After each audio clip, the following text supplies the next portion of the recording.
This is Music Geek with Byron Cooke. This is a special edition of Music Geek. Chris Cheney of The Living End, welcome. Thank you. My favourite Australian. Not me. Yourself. Yeah, mate. He loves himself. Next to myself, you are. Wow. Because I know your opinion of yourself is very high. It's very high. So to think that I'm in that kind of ballpark, thank you. Welcome. Now, Chris, the great thing about this, what I love about this is we don't have to talk about The Living End or you. Thank Christ. We actually get to talk about the Beatles. Yes. The other great band. Now, look, where to begin? Probably with the White Album. Mm-hmm.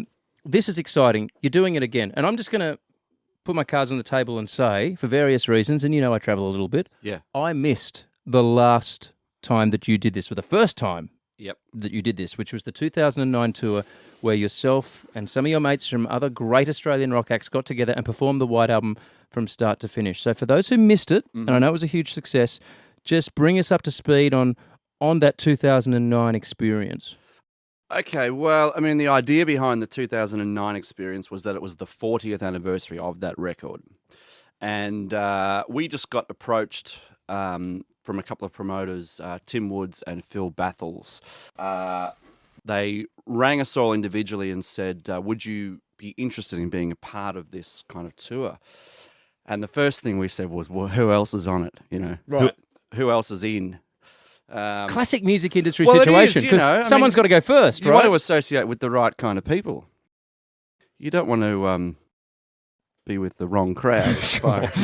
shall we say. Right. Um, Kamal is involved. yes. But then I sort of, I'm not sure who signed on first, but it was a very daunting task to begin with, because it's like, all right, well, Josh, Phil, Tim, and myself are not really the kind of guys that get up and do a lot of covers and stuff. No. And I thought at first it could be great or it could be awful. There's nothing, I mean, there's enough Beatles cover bands in this world. Right. And the thing was, you know, we didn't really know what we were getting ourselves in for.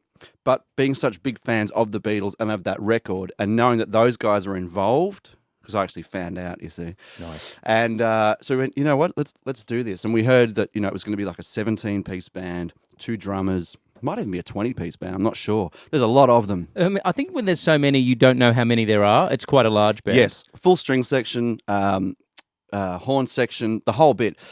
And so it just sounded like it was going to be done really, really well. So we kind of jumped at it, and it was such a success. It was supposed to be 4 shows, I think, last time. It ended up being maybe 12. Yeah. And I think this time it's gone above and beyond that again. And the only reason we all kind of signed on is it's now the 45th anniversary. Oh, nice touch. And it's the same people involved, and we just had such a good time. It was just hard to say no, to be brutally honest with you. When I tell this to anybody who may have missed it the first time, you know, even friends who might be in their late teens, you explain the concept, and it doesn't take long. It's, hey, 4 great Australian rockers are getting together and they're going to play the White Album by the Beatles from start to finish. Everybody just goes, that's cool. It's just a simple idea, and everybody seems to connect with the idea. Before they've even heard one bar, they're interested, aren't they? Yeah, they are. And you know what I loved about it last time was that it wasn't a cabaret gig, it wasn't a covers gig, it was like a rock gig. It was loud, and it was like an old school kind of rock and roll review, playing those sorts of theatres. Right. And as I said, you know, one concern was that it was going to be kind of a tribute show, and it's not. No. I don't know why. I think just because we bring our schizophrenic personalities to the whole thing, and we come from such a different background to the other musicians, and the band, they play it note for note, but we bring our own kind of personalities to it, for better or worse, you know. And I'm pretty sure that people were fairly impressed last time, and it just had such an amazing vibe. But it's good, you know, it's rocking, it's loud, and it's really going for it. So that's the difference, I think, between this kind of show and seeing, like, you know, the Fab Four tribute show at, you know, Clifton Hill RSL or whatever. By the way, they are hot, but it's a different type of show. Yeah, but there's only 3 of them. Well, they're keeping very authentic. There's actually 2 of them. What they do is they actually follow the actual, you know, the story of the actual Beatles. It's all mirrors. So, yes, there's holograms, very low-budget holograms. Yeah. Look, and here's the fun bit, and I'm going off some YouTube videos that I've seen rather than the actual show. I cannot wait to see this show. Matching up the different musical personalities of this Oz rock group with the material that runs from track 1 through to track 30, if you buy it on iTunes. Obviously, it's not 2 albums these days. It's just a digital package of 30 songs. Yeah. Wow. Looking at that, Josh Pyke does his thing. Yep. Phil from Grinspoon, crazy guy. Yourself, shredder on the guitar. Tim Rogers has his own vibe. But that must have been fascinating. Like, let's play a couple of the songs and just kind of go, I'm just imagining the four of you going, oh, who should sing this one or who should do this one? So back in the USSR, here we go, we'll bump this one up. So, you must be sitting around, you just press play on it. At what point do you work out who does what? So obviously that's the band doing their thing. Yeah. But so vocally, here we go. Does someone go, that's my range, I'll do it? Well, I'll tell you what, it doesn't get much tougher gig-wise than trying to cover the Beatles, because those guys were, not only were the songs incredible, as we all know, but John and Paul, and George, to a certain extent, were such incredible singers. So it's a very daunting task doing this. But the good thing about it was we didn't decide. There was a musical director, and he kind of divided up the songs between us. Like an independent arbiter. Well, yeah. Almost like came in from like I can't think of the name of the firm that comes in and is very impartial and does all the accounts. Yes, I was going to say it's like 4 kids going to grandma's house, and she gets out the lolly bag and says, right, you can have the Kit Kat, you can have the, the curly whirly or whatever it is. And so who got this one? We were quite happy with that. There wasn't too much discrepancy with, I wanted that tune, I get this one. But you said you wanted it, but you didn't decide. You just hoped that they picked you. Yeah, but I was quite comfortable with this tune because it's almost like my roots, it's that kind of, it's got that 50s rock and roll thing about it. So I felt comfortable that I could do this. There was a couple that were given to me that I was like, I don't know whether I can... I'll be honest with you, I don't know whether I can hit that range, like Helter Skelter and Birthday, which are two of the other ones that I've got to sing. Let's play the side of Helter Skelter. Of course, Back in the USSR opens the show because it's track 1. But here we go. Here's that vocal range you talk about.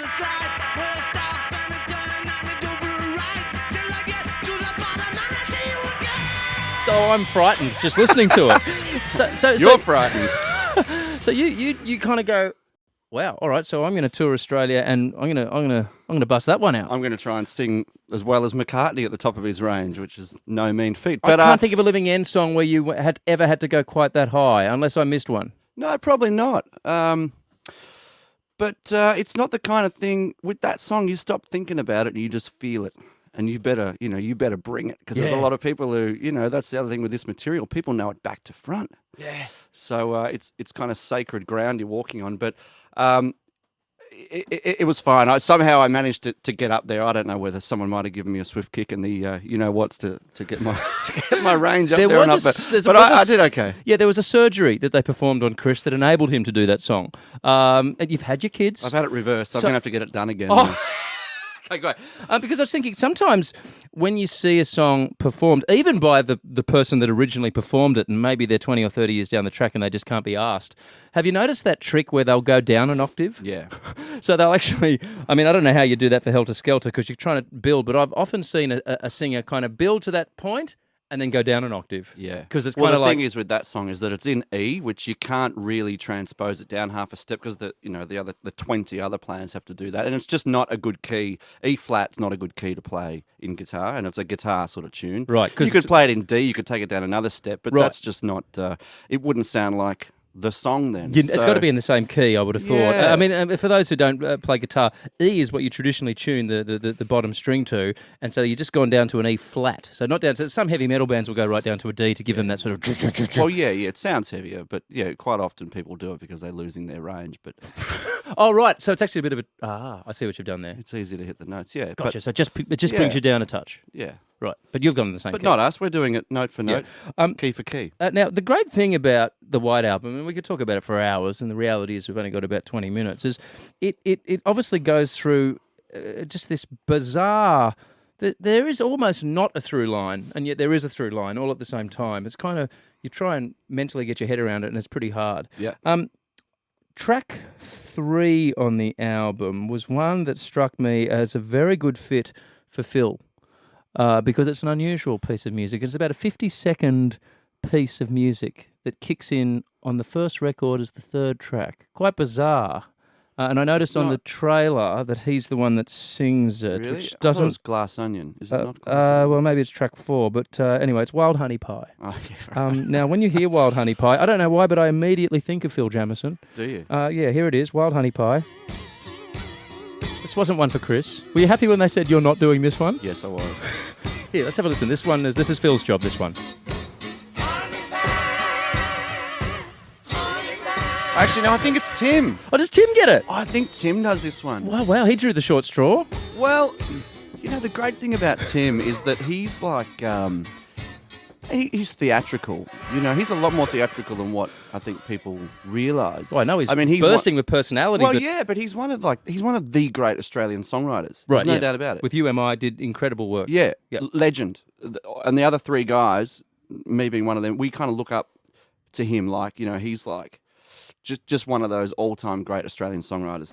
But to see him up there and embracing songs like that, he just kind of went, right, this is the card I've been dealt. I'm going for it. And so he does that one, and he does like, I think he does Rocky Raccoon, and there's a couple. Oh, here's Rocky Raccoon. Let's just bust out a bit of Rocky Raccoon, because I love the idea of getting the tough song and having to deliver it. Now somewhere in the black mining hills of Dakota, there lived a young boy named Rocky Raccoon. Yeah, with the greatest respect, I don't want to hear you do this one. Thank you. Rocky in the eye. Rocky didn't like that. He said, I'm going to get that boy. So one day he walked into town. What happens? I mean, you obviously weren't there at the time. It was 1968. But you're in India. You're in the biggest group in the world. You've just put out the greatest album ever made. Where does the country bumpkin influence come from when you're in the hills of India? I mean, it's just so out there. Yeah. Well, I reckon, with Sgt. Pepper's was kind of one thing for those guys, but this is almost kind of, I wouldn't say more experimental, but it's deeper. It goes back to, you've got the Hamburg sort of roots on there. You've got the kind of experimental part of what they sort of delved in with Sgt. Pepper. And then you've got just really kind of songs like Happiness is a Warm Gun, where it was just a completely unique song. Like, where does that come from? And that's the genius of the Beatles. I can never really, I don't try to get my head around the cleverness of that band, because they were just one step ahead of everyone. Yeah, now, one of the songs that I'm really glad you did get, because I've always been a real fan of your guitar playing just as a music geek. Yeah, before Thanks, I knew you, I was oh, wow, Chris is playing the guitar. Like people love watching you play the guitar. Thanks, bro. So, While My Guitar Gently Weeps, I was so happy that that's the one, or one of the songs that you get. And when they dealt these, you must have been stoked that you were able to do this one. Vocally and in terms of guitar, right? Well, I was actually going to play it on a banjo, but thought I might have been turfed out of the building. Just what a song. If it's not the greatest guitar song of all time, it's got to be close. Well, it's George and Clapton, so it's kind of two of the greats playing on one song. No, I was stoked to get it. Oh, man. Because there's been lots of interpretations over the years of that song, and I wanted to ask you about cover songs. For a lot of these, they've been covered in the past. Is your only reference point as performers the original material? Is there any thought of other cover songs? I mean, I know U2 did Helter Skelter. Just a whole bunch of different covers that have been around.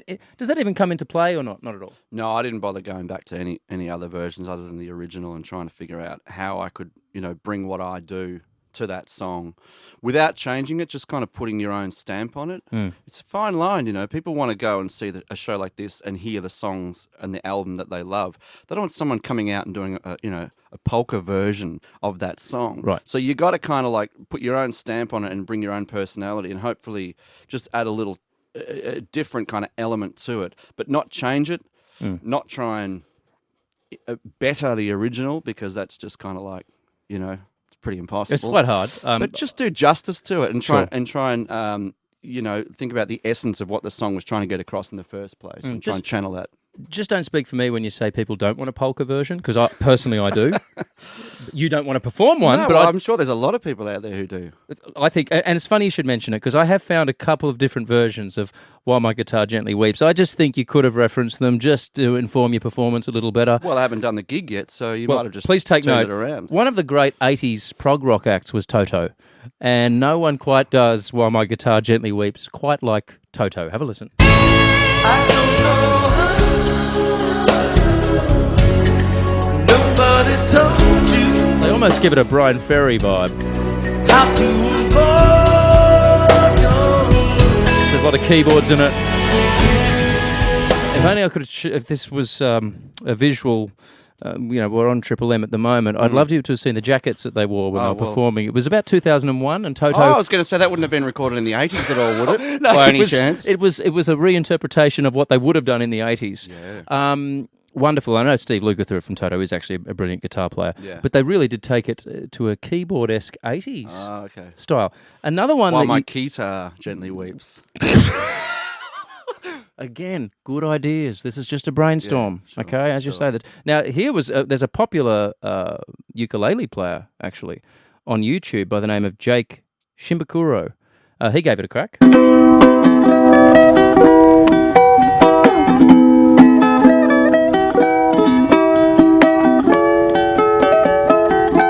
Again, these are all ideas. Aren't they? And it goes on. I mean, this guy gets like 1 million hits on Nice. YouTube. That's nice, though, isn't it? Yeah, and then there's another a guitar player I feel like I need to swim in a marshmallow right now. And a small fire to light it by. It's quite something, isn't it? It's we're at a family bonfire right now. There was another guy who does classical interpretations of Beatles songs. I guess with all the funny ha-ha aside, there is something about the strength of a piece of music that so many different people will reinterpret it, will redo it, and it will resonate. Like that, we laugh about that, but that particular ukulele performance of that song has had like 1 million views on YouTube. Yeah. You know, it's music that's reaching people in different forms every day, everywhere in the world. Yeah, I don't think there's a single Beatles song that you can't strip back to an acoustic guitar and connect with the lyric, you know. Like their songs just translate to anyone, anywhere, anytime. And it's just beyond genius to me how many great songs too that they wrote, you know, and how many bad ones they wrote, which is like, you know, in my opinion, like 2 or 3 maybe. Right. Their ratio, in all that time. pretty good percentage. Yeah, and I don't know whether it's, you know, I mean, it's just kind of, it's to do with society and to do with what people were going through, but they just kind of, they were just the soundtrack, you know, and I guess they questioned why they were chosen, you know, to be what they were, but it's just that, you know, 98% of the world just kind of went, yeah, the way that you guys deliver and the way that you put things together, just seems to we can relate to it, you know, and it's just such an incredible story coming from those like humble Liverpool kind of working class backgrounds to being that universally accepted. Oh, it's amazing, and I know you can't speak for Josh Pyke or for Phil of Grinspoon or for Tim of UMI, but translating what the Beatles did on that album and on other albums to what you've done and to what the Living End have done, you talk about a great song being one that you most likely could strip back to an acoustic and just around a campfire. What would be the song that you are most proud of all of the Living End's output? A song that you know you could strip back in that type of situation and that you really, you go, you know what, if I've done one thing with the band so far, it's right, that song. I really like For Another Day, which was off our last album. Just lyrically, it means a lot to me. And it's one of those songs that you can, you know, you can kind of play it on 2 strings almost. You know, you don't even need like a full guitar. You know, that's one. I played guitar in high school. I could give that one a crack. You could do it. Yeah. How the many 2 fingers finger you got? chords. I've actually got 4 and a thumb. Awesome. So I could give that a go. All right. You'd overplay it. I would. I'd go for it. I'd do solos and stuff where they weren't even required. No, but that's really interesting to know, and we should play that right now. I suppose for a lot of people who are fans of your band, the more obvious reference points were sort of the rockabilly and the Stray Cats and all that great stuff, and Brian Setzer and all that great stuff. Yep. So it is quite fascinating to think that the Beatles had such an impact on you, because you never sort of gratuitously showed that. No, and it's not something that if you came from the scene that we came from, the Beatles weren't particularly cool. You know, if you're into like 50s kind of greaser music, it's all about kind of having short hair and kind of slicked back, and, you know, and the Beatles were kind of like the long-haired kind of hippie music. And that's the way I thought of them initially when I was just starting to learn guitar. I was into like, you know, the stripped back kind of like 100-mile-an-hour rockabilly stuff. Sure. But then, you know, I realized that, you know, music's about diversity and you got to like it all. And then I guess I forget who showed me, like there was a few other Beatles songs other than She Loves You and From Me to You and stuff that I heard that I went, okay, I get it now. Yeah. And then when I heard them covering things like Matchbox and Everyone Wants to Be My Baby, which were old 50s rockabilly tunes, I was like, okay, yeah, I can see the influence now. Great. And good on them for growing up listening to Buddy Holly and Elvis and that, but saying, we don't want to be that. We're going to do something different with it. So that's what the Living End always tried to do. We had our influence, which was the 50s stuff. And then we got to a point, we just said, we don't want to be just that. That's boring. There's enough 50s cover bands out there. Yeah.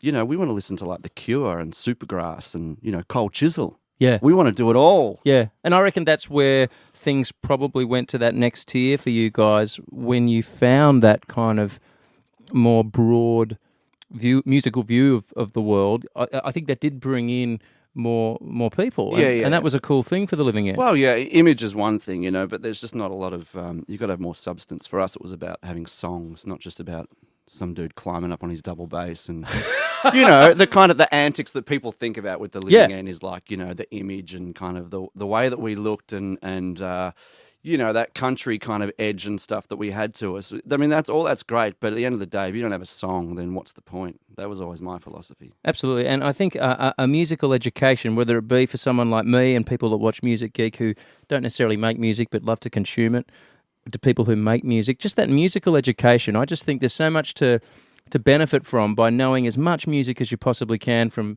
different eras, different genres. I mean, I love talking to artists and finding out a song that you just wouldn't think that they love. Like Chris, The Living End. Okay, we're talking about the Beatles. Cool. Tick, obviously. What's a song that you've been playing over the last month or two that we'd go, oh, wow, Chris from The Living End's into that?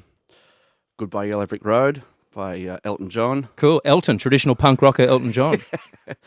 He is kind of a punk in a weird way, isn't he? Because he never really has cared about anybody or anything, and he's never really cared about what people think, and that kind of is punk, isn't it? He's more punk rock than half the clowns getting around in a studded belt.